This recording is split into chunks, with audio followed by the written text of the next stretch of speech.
Okay, here we go. We're about to do party time with Kyle. First thing I want you to know, over here, you'll have to zoom in. I have a tether set up over on this side to prevent Mav from moving over here onto the sofa. And I have a tether on this side to prevent him from getting off that way. I need two tethers just because of the positioning of the cot. If you have wall space on two sides, sometimes you only need one tether.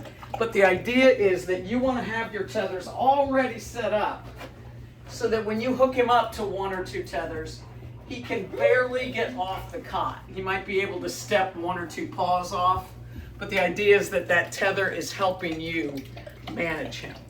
So because he understands the place command, when we tether him, he's just going to think he's on place.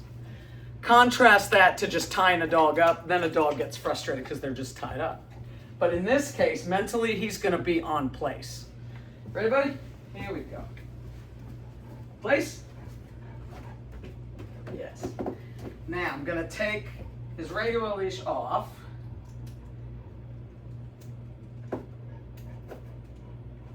In a second. Hold on. Oh my goodness. Incidentally, I love this leash. I love this safety clip. Okay, so I'm going to put two tethers on him. One here. And one here. And the idea is that between these two tethers, he can stand, he can sit comfortably, and he can lay down comfortably. Now, I've been using this for significantly smaller dogs, so you can see that the standing position is not the most comfortable because just his height creates a little bit of tension, but there we go. So he can really comfortably sit and lay down, which we'll do. I'll have to readjust those. Now I'm going to let out the ultimate proofing machine. Now, in this case, with Playful Kyle, to be fair, I'm going to have to manage Kyle and keep him away. Kyle, come here, bud. Good boy. Good boy. Now, I already told him he was in place. On this occasion, I'm just going to say it one more time to remind him because when I let Kyle out, all thought probably left his brain. Place. Good boy. Good boy. There you go. So you can see he can be really comfortable laying or sitting. And then what I will do, imagine that it's dinner time for you guys. You can do this with the tether, or you have guests at the house, kids or otherwise. What he's doing right now with the tether is practicing. This is training, even though I'm over here talking to you and Kyle's doing whatever Kyle's doing. Because he is learning impulse control and learning how to calm. Now here's the important thing. This is really important. Next week, I will add the remote collar to this. Because you may not always have the luxury of a tether. So we want to sharpen his understanding and his compliance using the remote collar.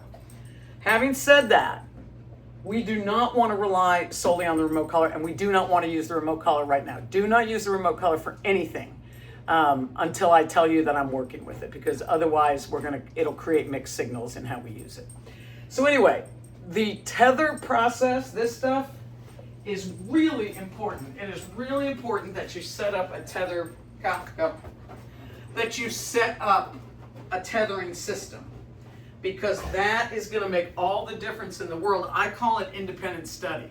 I can sit over here and be on my laptop, or you could be making dinner or eating dinner or whatever, and he is going to manage himself, because anytime he tries to move, come here, go. Anytime he tries to move, he will self-correct with the leash. So you know how when I put him on holding the leash, hey, go. When I put him on holding the leash, I was steering him on and helping him. Now, with those two tethers, he does it himself. So he gets a little tug on the leash and he lays back down. Good boy. And the nice thing is that for him, this is really nice because he and Kyle were wrestling while I was setting up the camera, and he's tired. So for him, place is becoming a terrific activity.